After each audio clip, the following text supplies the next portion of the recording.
अस्सलाम वालेकुम my followers. अगर आपको कम्प्लेक्स सेंटेंस बनाना आ जाए तो आप बहुत अच्छे अंग्रेज़ी लिख सकते हैं एंड बोल सकते हैं। अब कम्प्लेक्स सेंटेंस है क्या? A complex sentence is a sentence that contains one independent clause and at least one dependent clause, जिसको हम subordinate clause भी कहते हैं. The dependent clause cannot stand alone and depends on the independent clause to complete its meaning. ठीक है, दो classes होती है इसके अंदर, एक डिपेंडेंट और एक इंडिपेंडेंट. ठीक है, क्लासेस आपको पता हो.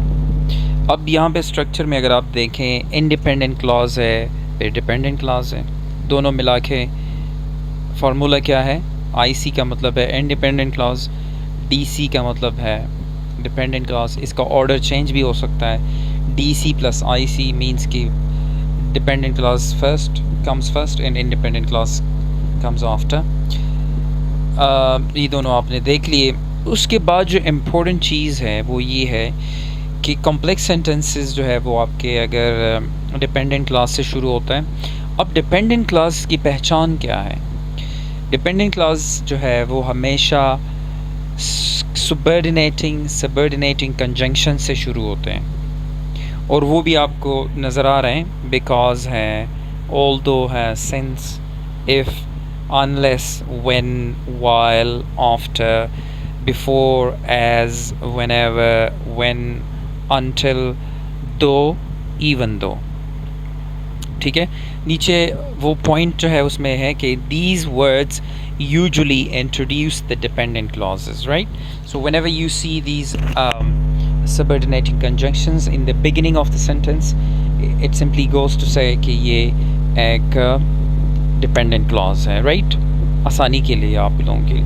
अब एग्जांपल्स पे आते हैं.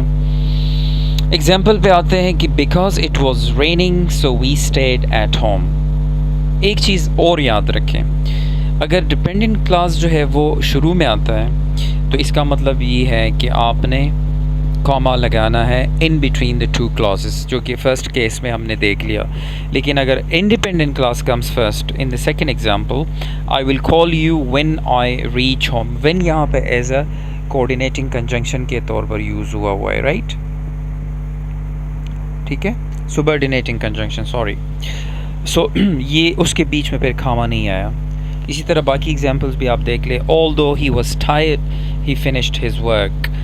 ऑल्दो जो है ये एक सबऑर्डिनेटिंग कंजंक्शन है, hence it's a dependent clause. After से शुरू हुआ है, नीचे व्हेनेवर से, ये सारे डिपेंडेंट क्लॉजेस है. अनलेस से शुरू हुआ है. ठीक है, पंक्चुएशन रूल जो है वो मैंने बता दिया कि if the dependent clause comes first तो आपने कॉमा लगाना है इन बिटवीन द क्लॉजेस, और अगर if the independent clause comes first तो फिर कॉमा नहीं लगाना in between the two clauses, right?